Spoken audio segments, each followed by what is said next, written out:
Yes, I'm a frugal person, and yes, I talk a lot on this channel about ways to save money, but I still think there are some things that are worth spending money on, because at the end of the day, money is a tool, not a goal. This is something I struggle with internalizing because I think of saving and investing money often as a game. It's like some video game where I just want the numbers on the screen to get bigger and bigger. And while this has made me really effective at increasing my net worth and making myself more financially secure, as of late, I've been trying to sit with what is the purpose behind that money. Because money is meant to be used, and it doesn't mean it has to be used all at once or on frivolous things, but I think it is good for all of us along our financial journey to think about what we want to use that money for, even if it's eventually. When I introduce my channel, I always say that I talk about the intersection of money, media, and intentional living, and I get responses like, what exactly is intentional living? And I think this is a great example. It's about deciding what are my actual goals in life, and then figuring out how can I use money to get me there. This is all to say, I want to walk you guys through the 5 things in my life that I am happy to spend money on. By the way, if you're new here, I'm Cara, and I talk about the intersection of money, media, and intentional living. And if you want to see another video like this, you can also check out my video, The 5 Things I Refuse to Spend Money On,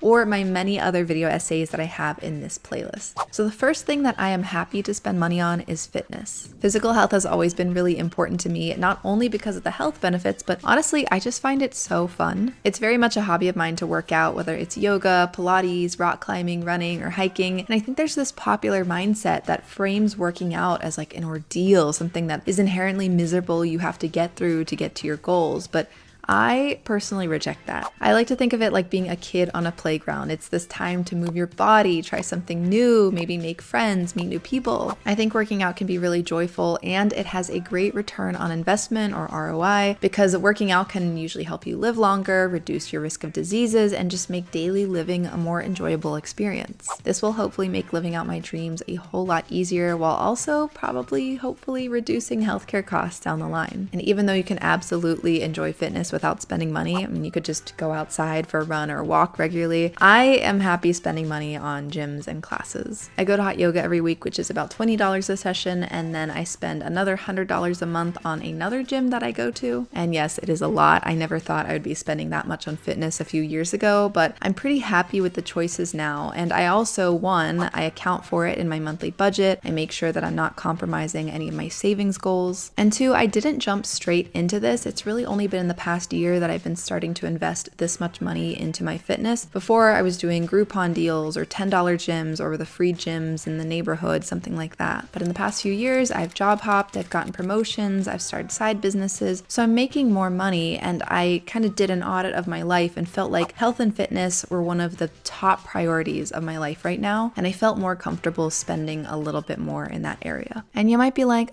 Cara, that sure sounds like a lifestyle inflation. And to that I say yes, it absolutely is. It is 100% lifestyle inflation, but I have very much embraced this small part of my life with lifestyle inflation because I feel like I'm feeling the benefits a lot more than that money is worth. I think I'm in one of the best shapes of my life. It's translating to me being happier, healthier. I meet up with friends a lot at these gyms. I don't know if I'll always spend this much on fitness, but for now, I'm pretty happy with the choice. All right, second thing I'm happy to spend money on is therapy. I started doing therapy regularly about 1.5 years ago, but honestly, I wish I'd started way earlier. I think especially in college, I could have used it a lot to help untangle many of the frustrations and limiting beliefs and anxiety feelings that I was having. Similar to physical health, I think mental health is a really important part of life to invest in. And it doesn't have to be just therapy. Journaling, meditation, exercise, those are all investments in mental health, and therapy can be almost seen as like a stock in a larger portfolio for yourself. I personally have found therapy to be a really wonderful addition to my life, which is also why I'm very excited to be talking about this video's sponsor, BetterHelp.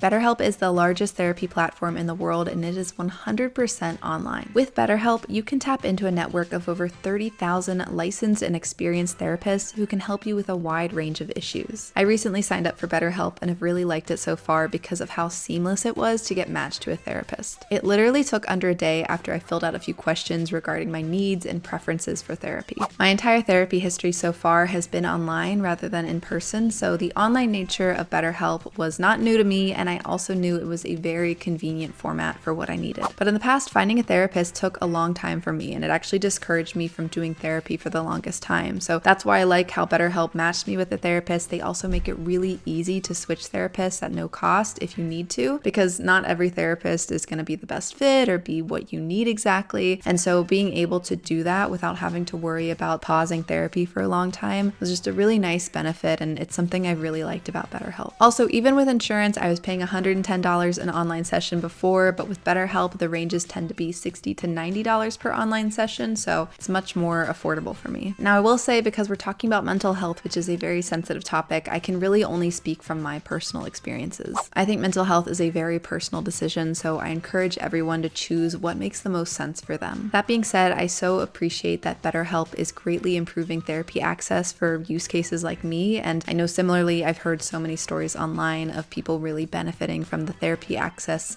and support that they've gotten through BetterHelp. So if you're interested in trying out BetterHelp, go to my link betterhelp.com/CaraNicole to get 10% off your first month of therapy. And thank you to BetterHelp for sponsoring this video. All right, so the third thing that I am happy spending money on is what I'd call my memory bank. And this is very much a concept I'm still trying to internalize right now, but let me explain. So the memory bank concept comes from the author Bill Perkins, who wrote the book Die with Zero. Essentially, Bill explains, quote, "Your life is the sum of your experiences. By investing in experiences, you unlock something called memory dividends. Experiences yield dividends because humans have memory." To me, this was a really helpful way to frame the concept of investing in experiences, because I easily get wrapped into the whole, oh, I don't know if I should go on this weekend trip, it costs XYZ, and that money could be invested instead. And it's a balance, you know. I'm in my 20s, so the money that I save and invest now is going to be way more impactful than any future time in my life, which is going to help me with my future life, future family. At the same time, I'm in my 20s. I'm healthy, I'm young, I have no one depending on me. And so maybe it is the time to take the big trips or the art lessons or go to the funky new restaurant that's a little pricey. All of these things create memories that I can call back upon and be stories that I tell to my future kids and grandkids. And there's value in that. I'm planning a long trip to Europe right now, and I have to keep reminding myself of this memory bank idea, because even though I have money to afford this trip, I am dreading seeing the money leave my bank account. Now, I still have specific savings goals every year that I try to hit, but what I'm trying to do now is use some of the leftover money that I have after my saving and investing to invest in that memory bank rather than just throwing more and more into financial vehicles. I don't think there's a perfect formula to this, but I do think it's something that's worth spending time reflecting on. Moving on, the fourth thing that I'm happy spending money on is donations. When I first graduated college, I still wasn't really sure what I wanted to do with my life, and one of the questions I kept thinking about is, how do I make a positive impact with my life and my career? This question led me to the 9-to-5 career path I chose. It's in large part why I make video essays like this on YouTube, and it also impacted how donations play into my life. I currently subscribe to the practice of the 1% rule, which I first heard about through the One for the World organization. The organization promotes a movement where you donate at least 1% of your income to causes that address extreme poverty. This works well for people like me who live in a country with higher salaries and standard of living than most of the rest of the world, and can therefore more easily afford donating at least 1%. I personally donate at least 1% of my salary to the Against Malaria Foundation, which is an incredible organization. If you want to check it out, I'll leave a link below. And as I move through my 20s, I'm trying to make donating a more ingrained part of how I spend money. I have been so lucky to be born where I've been born, when I've been born, and I really think it is our responsibility in life to help others. I do hope that as I get older and more comfortable with the amount of money that I have,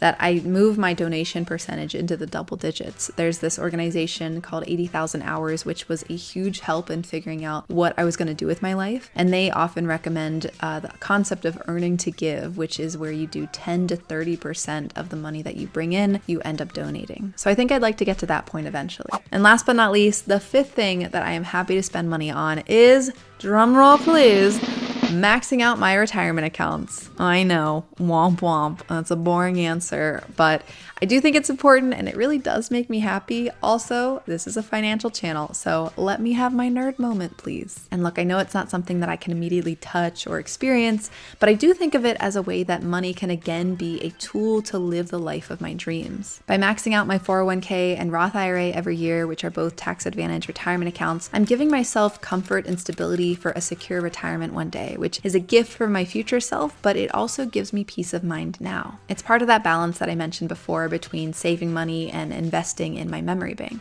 Even though I could use the money I invest in my retirement accounts to instead have a more luxurious vacation or a new car, I'm happy and proud of myself for putting that money towards supporting my future self's lifestyle. Also, if you've been thinking about starting to invest in retirement accounts, this is your sign to get started. Even if it's baby steps, your future self will likely thank you. And that's it. Those are the 5 things that I am happy to spend money on. But let me know in the comments below whether you agree with these things or if there's something else that you are happy spending money on. If you're looking for another video to watch, you might like my most recent video, The Terrifying World of Temu, or you can check out the video, How Alcohol Keeps You Poor. Shout out and thank you to my patrons on Patreon. If you want to become a patron and support this channel, you can get your name featured at the end of the video. The link is below. Or if you want to do a one-time donation to support the channel, you can do that through the Buy Me a Coffee link. Thank you so much for watching. Let me know what you want to see me cover next, and I will see you next time. Bye.